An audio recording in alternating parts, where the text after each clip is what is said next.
Welcome back, everyone. I'm Carrington-Russell, Australian award-winning author of kick-butt heroines and action-packed dark fantasy worlds. And I have a very special guest for you today. We are talking Wall Street Journal best-selling author who is known for his phenomenal thriller and horror books. We are talking to the one and only Joe Hart. How are you today? I'm good. Thanks for having me on. It's always fun to talk to another author. And yeah, I was doing a podcast the other day with another author, and I was like, we're very solitary creatures usually, so it's nice to interact once in a while. So yes, so thank you. It's like having a party all of a sudden. We're just very antisocial for so long, and then we go crazy for that couple of hours, and then we're pooped after that. Yep, right.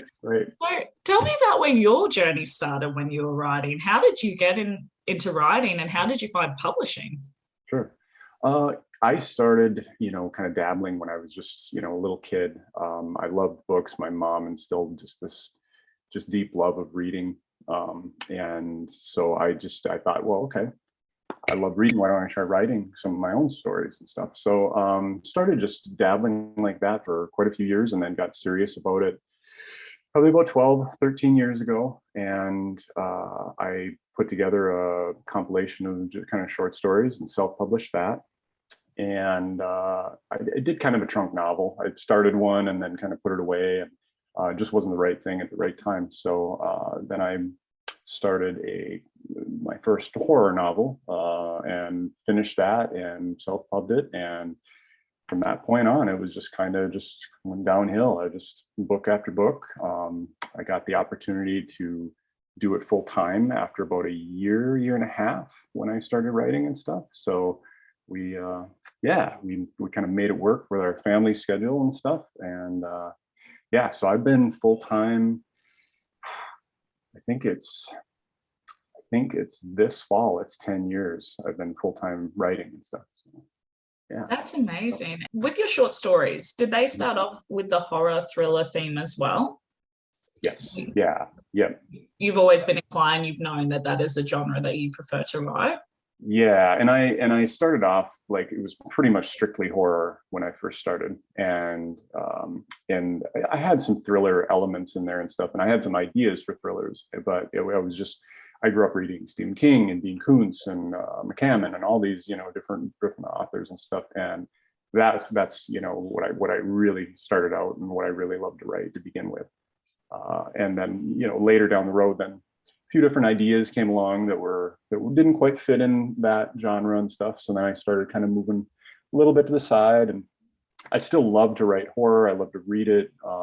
Whenever I have a lot of my stuff now that comes to me that's horror is just short stories. So then I'll either just knock out a short story, or I'll set aside an idea or synopsis for a short story, and then when I get a chance, I'll kind of dabble on that and stuff. But yeah, so that's kind of where I started, and then kind of slowly shifted to a little more thriller, suspense, mystery, that type of thing. So Did you have at any point, because 10 years is a long time, but also a short time for some authors, especially when you decide to make this a lifelong career. So I'm really curious as to what the biggest surprise maybe in that industry in that 10 years, because a lot has shifted, especially going into indie publishing initially. What was one of the most surprising things you found in the last 10 years? I would say, probably the biggest changes have come in the self-publishing side of things from where I started. And I didn't even get in, really at the beginning of things. It was 2-3 years ahead of me even. So some of the people like, Blake Crouch and Joe Conrath and some of these other people who really dove into self-publishing when it was kind of at its earliest stages, I got in like a year or two after that.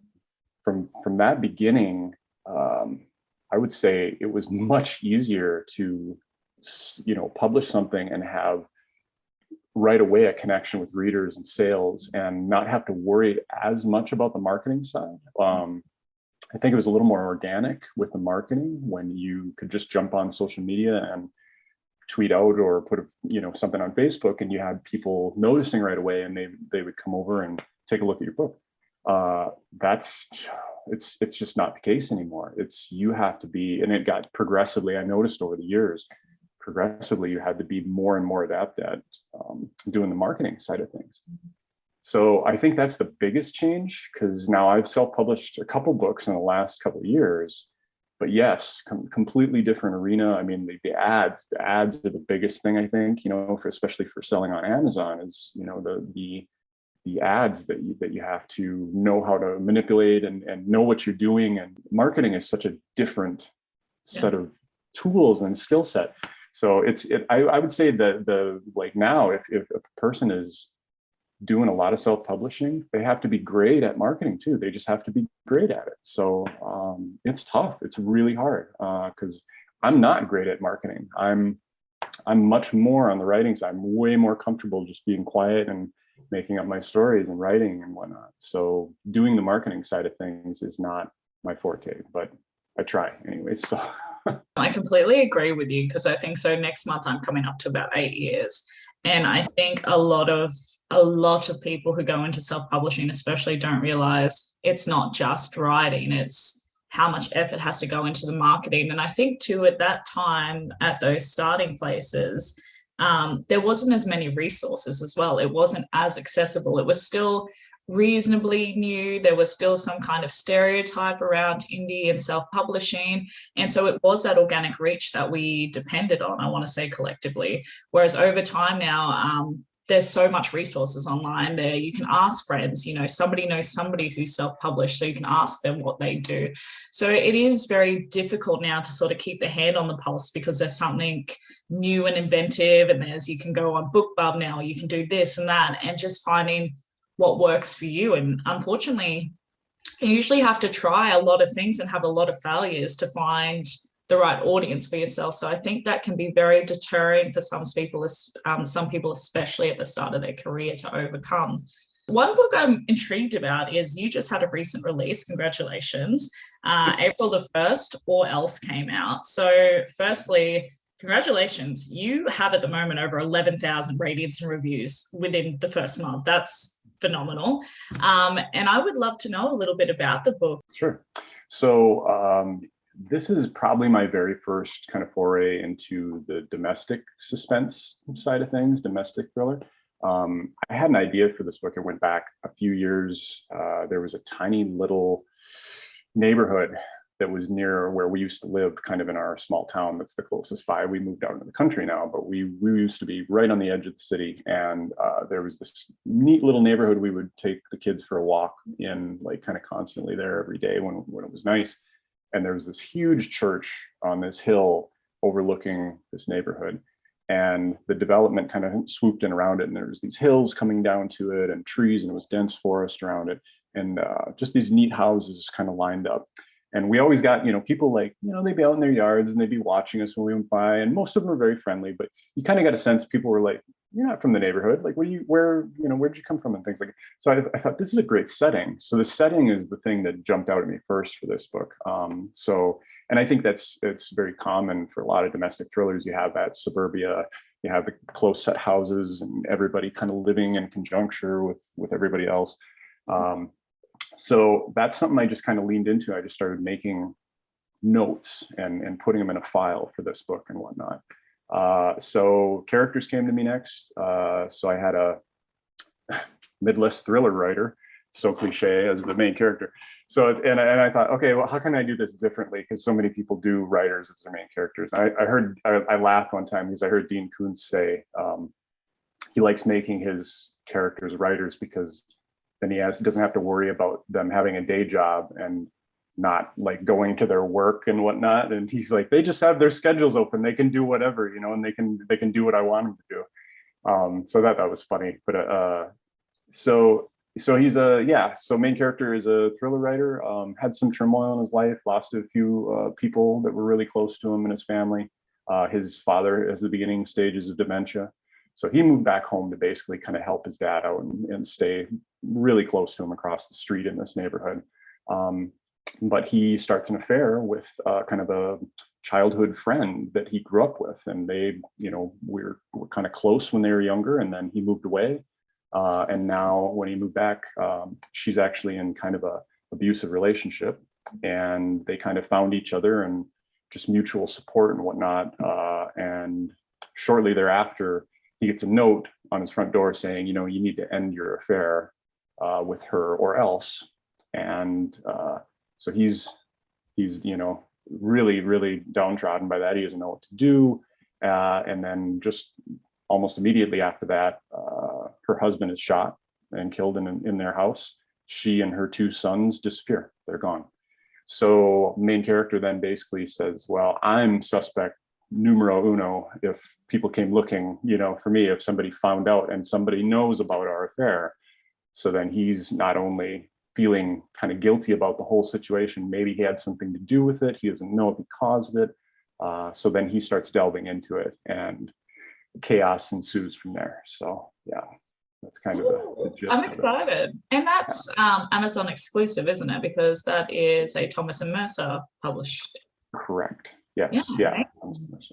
Congratulations. So what advice do you have then for authors who want to write thriller and horror? Do you have any key tips for them?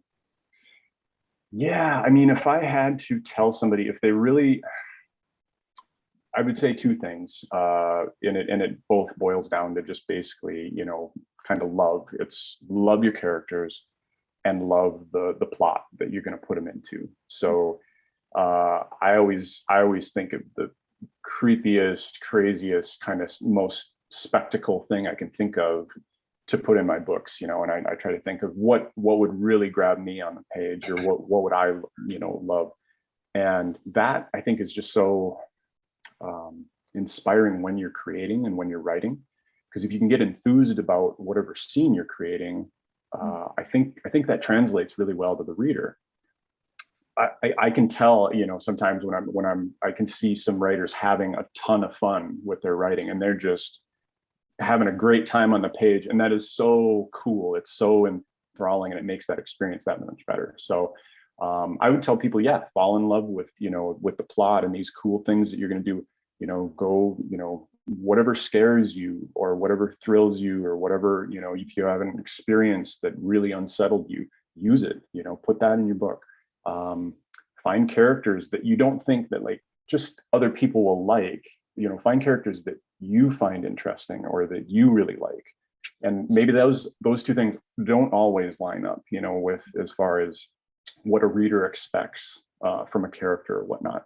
But I still think that's interesting, and it can be intriguing for a reader, because then it's a little challenging sometimes. If you have a character that's, you know, not perfect, or they did something really selfish in the first 2 or 3 pages, that's interesting to me to see why they made those choices and whatnot. So yeah, that's what I would say. Kind of fall in love with those two things, and I don't think you can go wrong with that. Are you a plotter or a pantser? Because I always envision that, especially when it comes to like thrillers and horrors, mystery, suspense, all of that, that you have to plot it because there's a lot of little nuggets you're leaving along the way. So is that assumption right for you?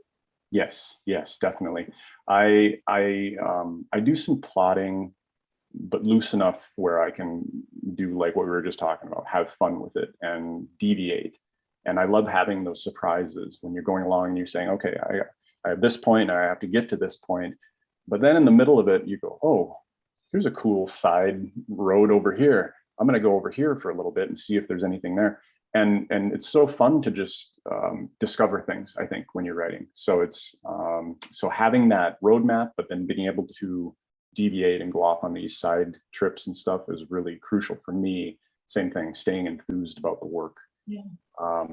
When it starts to feel like work, that's when I start to feel like there's something wrong or that something's not going quite right. So for the most part, plotting, but then having that creative ability in there too is really crucial for me. So, yeah.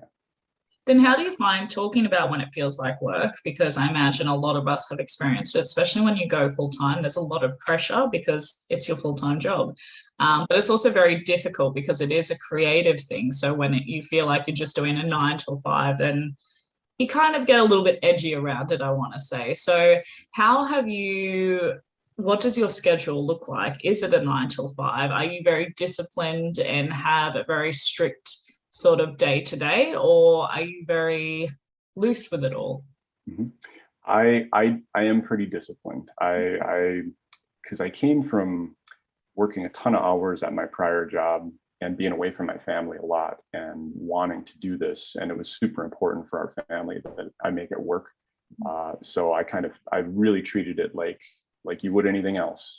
You know, if you have to, if you set yourself a standard, or you set a goal for yourself, then it's going to take that dedication of saying, okay, I'm going to get 2,000 words today, or I'm going to write from 9 a.m. to 2 p.m., you know, a little break for lunch, whatever it is, or to make those goals, or whatever it is. If you say, I need to write 3 books in a year, or 4 books in a year, whatever it takes to break that down. So for me, that was very important, that kind of regimented, make sure, you know, you get your words in every day. I used to take weekends off, and I've actually kind of changed a little bit over the last few years, where I don't write quite as long during the day, but I write almost every day, even if it's like half an hour on Sunday, or, you know, an hour on Saturday, something like that.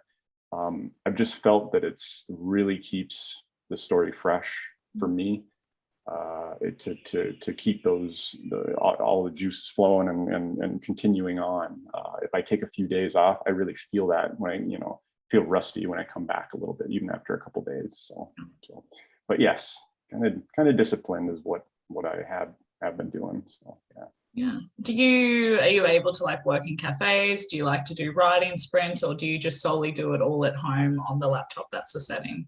I used to do a field trip once in a while before COVID. I would go out and I like to go to, there's a couple of really cool bars nearby, go in and sit down and, have a beer or something, and just for a different change of setting. I think that's important too. But yeah, as of late, it's been right here in this kind of unadorned guest room that we have. So it's that's where I've been, but it serves good because there's no real distractions. It's just, you sit down and you can just go and stuff. Yeah. So, but yeah.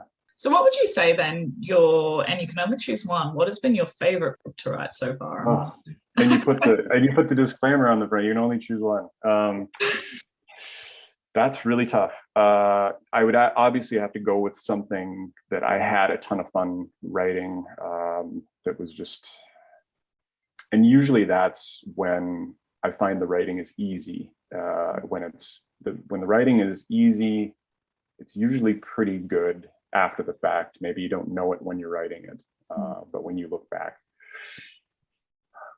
I hate to do it, but I'll have to say Or Else, just because it came so quickly and so easy when I started to write it. And I was coming actually off of kind of a stretch, I would say, that was a little more of a grind. I wrote 2 or 3 books that didn't find homes, that wasn't kind of right for the publishers I was working with and whatnot, which is completely understandable. I was trying different things and whatnot, but some of that, yeah, it was a little more of a grind, and it was a little tougher. It felt like work. And my wife said the one day when I was writing Or Else, because I'd come down and I'd talk to her about it and, be all animated and say, okay, this is what's happening. This is what's going to happen next. And then, can you believe I'm going to have this?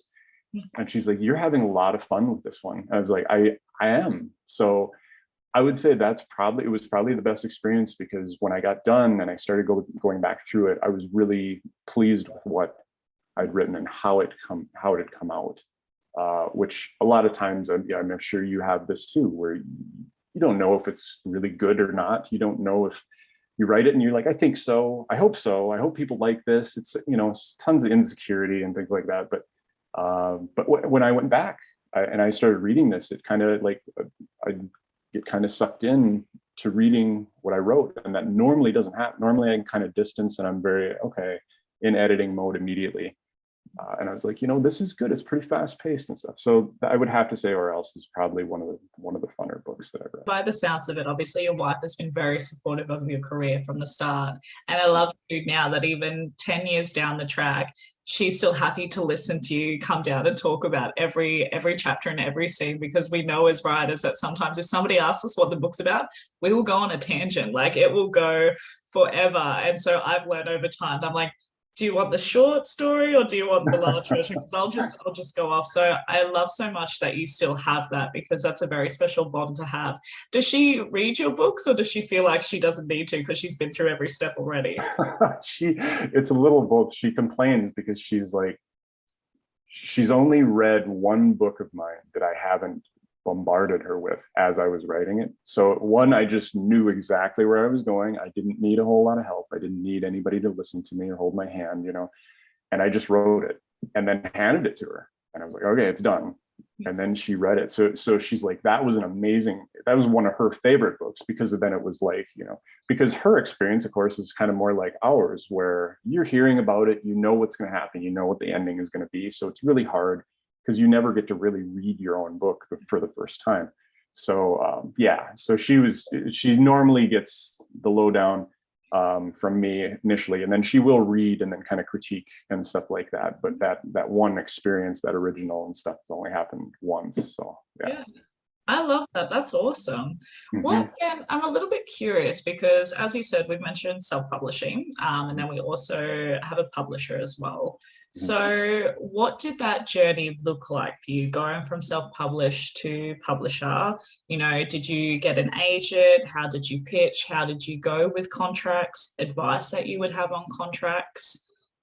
Yeah, it was, I was really fortunate. I was kind of lucky in certain aspects. I had just written kind of my first kind of standard, straightforward thriller that didn't have any speculative, stuff in it. And I had queried agents because I thought, this is probably the best thing I've written. It's the most commercial. So I queried some agents, didn't hear anything back from them for a few months, a couple nice passes, and some that just never got back to me. So I thought, okay, I'm not gonna wait around. I'm gonna self-publish it. So I self-published that one, and we were talking like BookBub. I got a BookBub. It did really well. Yeah, I mean, it's huge.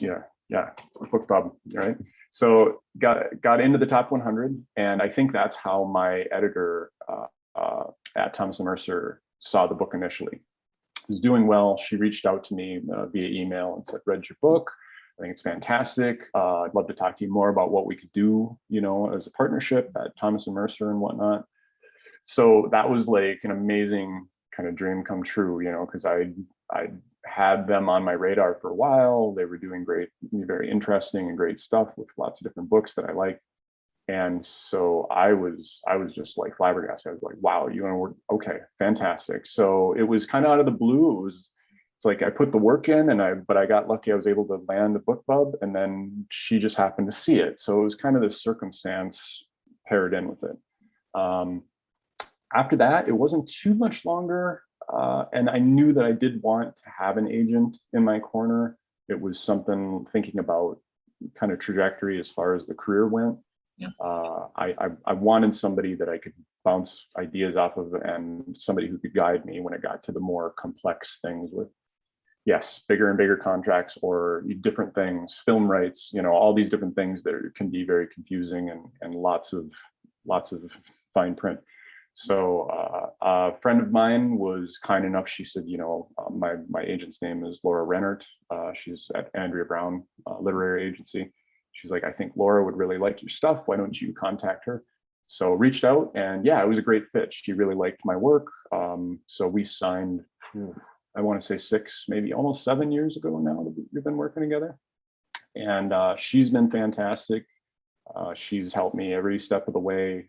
She's one of my first readers. I can text her at the drop of a hat and ask her, what do you think of this? And she's just been really instrumental for helping plan next steps. And I think that's something a great agent can do, is they can not only look at what you're doing right now, whatever project you're working on, and kind of where you want that to go. It's where you want to be in a year or 2 years, and what the future is going to look like and whatnot. So so that's kind of where I started, and then the progression and kind of where we are now. So yeah, it's been a really good ride so far. And I think too, one of the interesting things, as you're saying, having that projection and understanding of where you want to be in your career in a year or two. I think sometimes when you self-publish, it can be difficult for you to take yourself outside of the box, outside of what's so close to you already. And it really does help, whether it's having an agent or somebody appraising your things or things like that, to sort of help assist you with that. And that's why it's great to network as well with fellow authors. As you said, if you didn't have that connection and that friend who could forward you to your agent. And I just think it's such a great supportive network in that sense as well. One of your accomplishments I really want to talk about is you are a Wall Street Journal bestselling author, which is phenomenal. So congratulations. I want to know about the time when you found out, and most importantly, how you celebrated. Yes, that was, very exciting. That was for my second book in my kind of dystopian thriller trilogy, The Final Trade. The Last Girl was the first book. It came out, it was March in 2016, and that had actually the same program that Orelse did for this launch. It was the First Reads program. And it did very well, good reception. And we had a lot of pre-orders. There was a lot of people wanting that second book, which was great. It was exciting. It was just a great summer and fall. So it was actually shortly after BauscherCon, which is just kind of a mystery thriller convention that a lot of us attend. And it was down in New Orleans, and we had all kind of met up. So a lot of my author friends, my editor, my agent didn't make it, but my lot of close friends and everything. So we were down there with the publisher and different things like that. Good time, lots of panels and things like that. And then I went home, and it was actually really funny. It was right after I got home, I was helping install a new wood stove into my mom's house. So we're doing this, and my phone is kind of going off, in the background, and I'm, we're setting the stove and stuff, and I finally got everything done, went over there, and it was my editor, and she's like, just crying and happy in tears. And she's like, we made the list, we made the Wall Street Journal.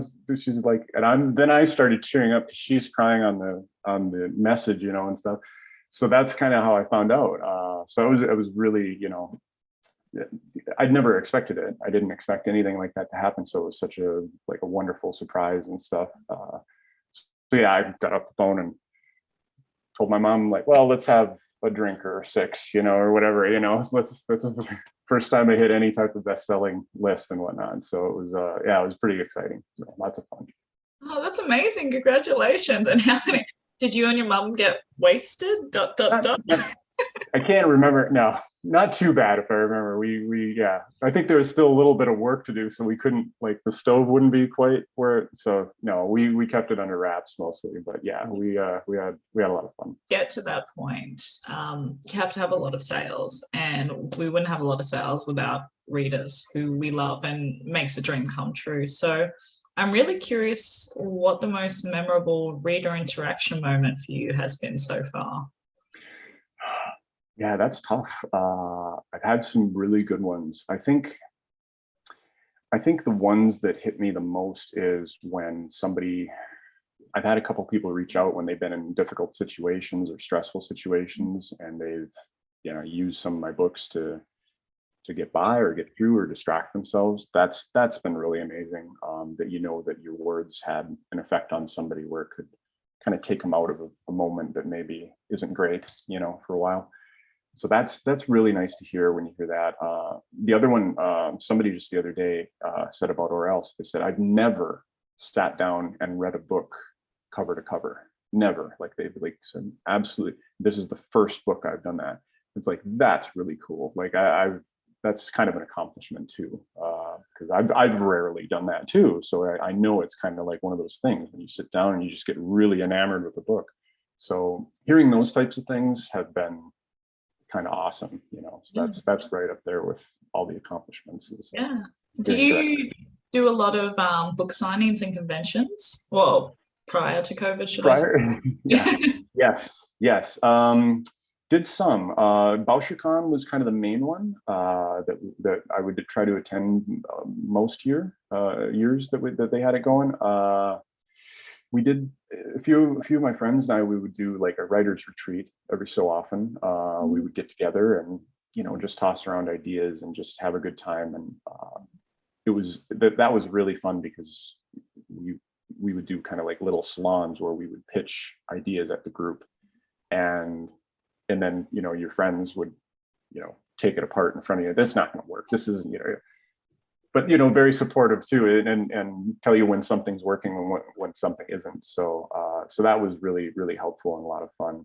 I did a couple book signings. I did a couple local ones just in our small little town here. The bookstore had me there, and that was fun too, because you can get the word out, in your community, and having local people come in and you can sign a few books for them is always fun and stuff. So yeah, but yeah, it's been a little while since we've traveled or done anything. So Yeah. yeah. I think we still got a little bit ahead of us, but yay, plenty of time to write.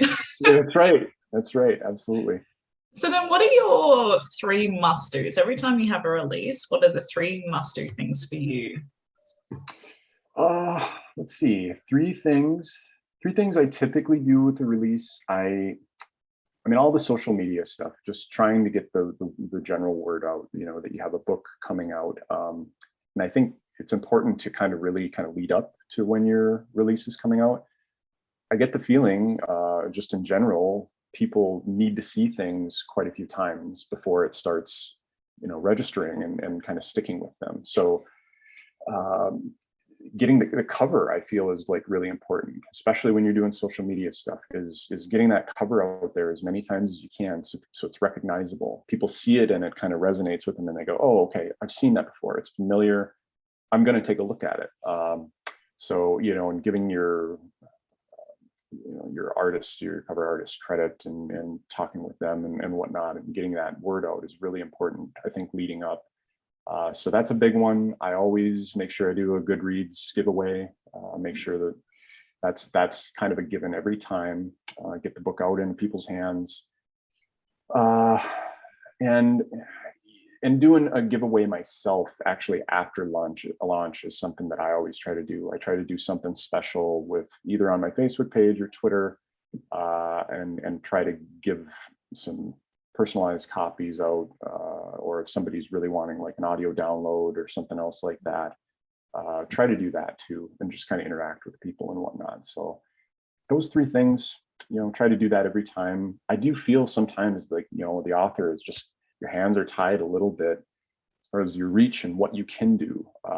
Sometimes it feels like you're just screaming into the void when you go on social media, and it's like, am I making difference here, or is this annoying? Am I annoying everyone? And it's that type of thing. But doing those those few things that you can do, I think is good, and getting some response that way. Yeah. And I think too, especially as you said, it feels like sometimes you do have your hands tied slightly when you do have a publisher who already has a lot of that innate planning made and done, and they're doing an awesome job. So you're like, well, what can I do, guys? I'll do this and I'll do that. And sort of, Right. you want to be a part, well, you are a part of it, but in your own way. And do you have a Facebook group, or do you just have the Facebook page?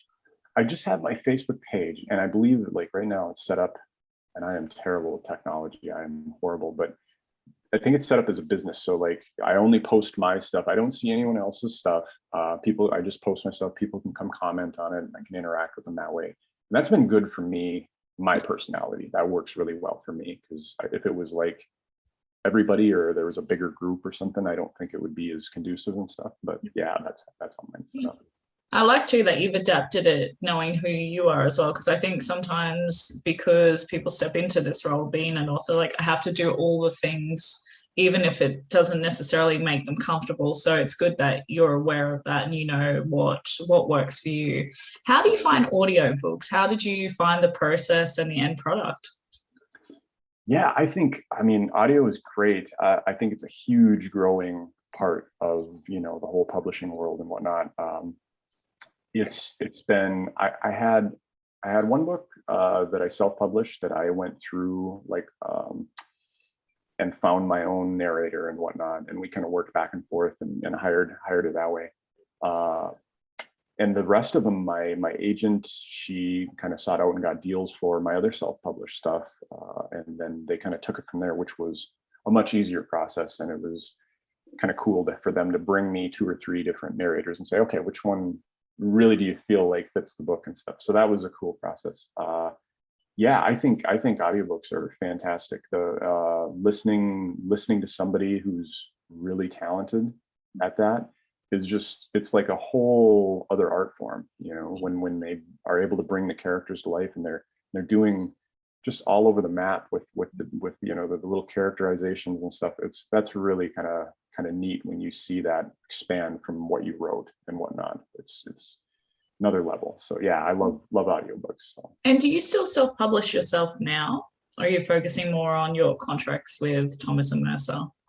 Yeah, it goes project by project. So if usually I'll kind of lean towards whatever, something that they're probably interested in or are more likely to, place with them.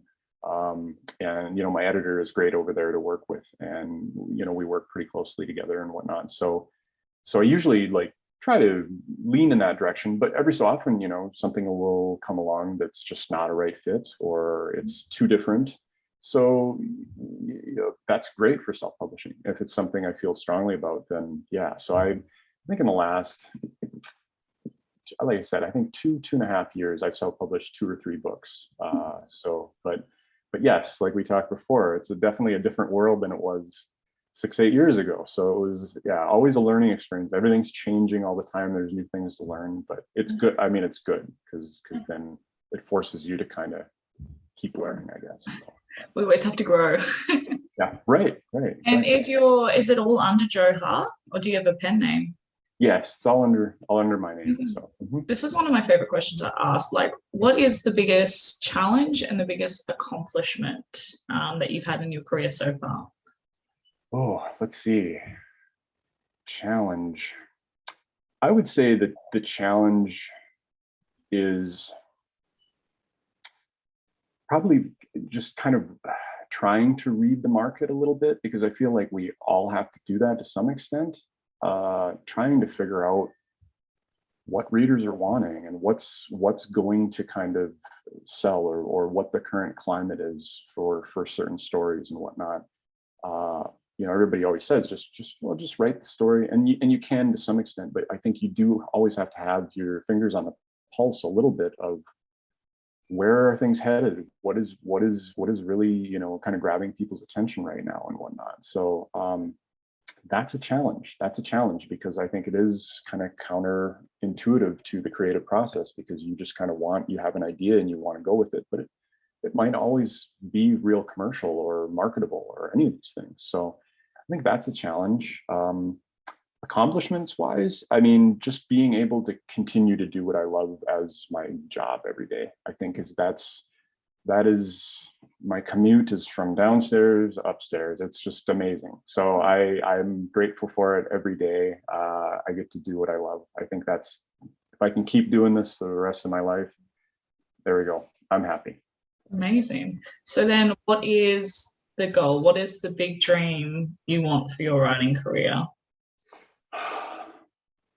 Big dream, probably, and this is probably like a lot of authors, is to see something maybe adapted into a TV or film would be pretty amazing.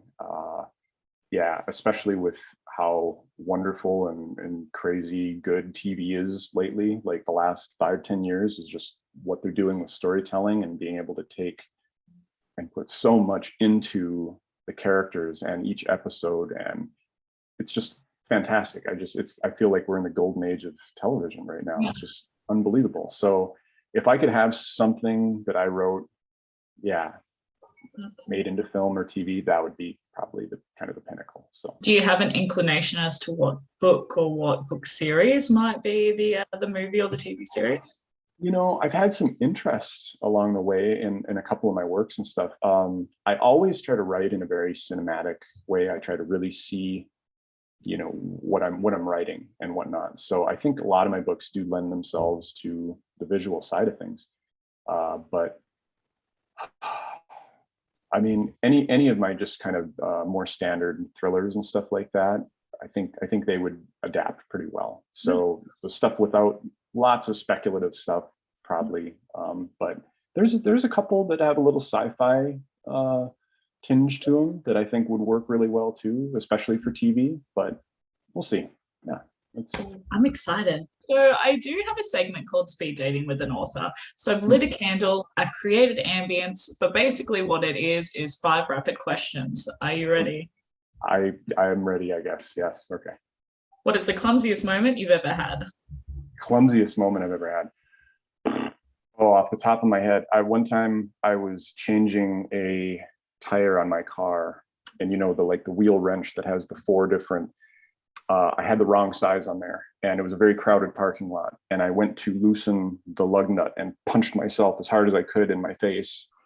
And then so not only your car is broken down in front of everybody, and then I just slugged myself. So that was one of the more embarrassing, clumsy moments of my life, I guess. So yeah. Rough. What are the what are the three words that would best describe you? Probably quiet, thoughtful, and caring. I would say I care about people. So, yeah. What is your life motto? Ooh, life motto. Everything changes, I think would be my motto. Everything changes. I like that. What is a song that would best describe you? Oh, wow. That's a tough one. I guess more of a kind of a mood. I'm trying to think of his name. His name is, and I will not try to say his last name. He's Hawaiian. He did the rendition of Somewhere Over the Rainbow, and kind of a mashup of, I'm guessing you've heard it, but it's just this beautiful mashup melody that he did. He passed away quite a few years ago now, but that one always gets me. It just kind of transports me a little bit. It's just kind of this beautiful, surreal melody and stuff. So that one I would say, I kind of identify with that one. So yeah. Out of curiosity, do you write to music, or do you have to have silence?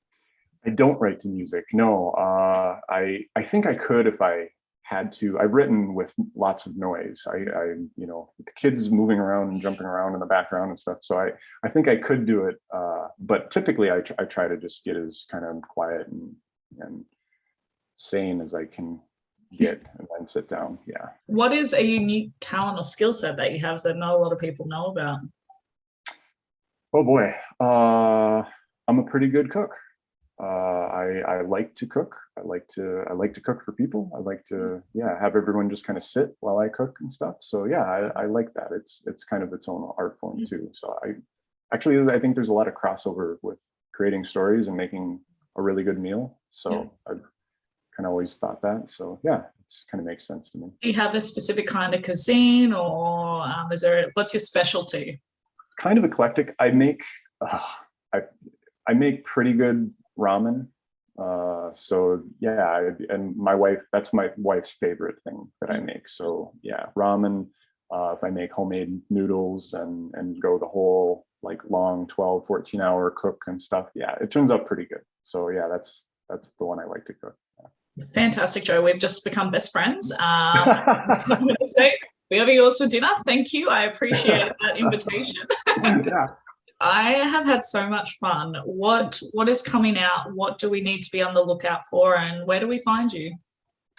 I have a few projects right now, a couple in the editing stages. I have my book coming out with Thomas and Mercer next spring. It's called Where They Lie. So it's another kind of twisty domestic suspense thriller and whatnot. So that's my next project I get coming out.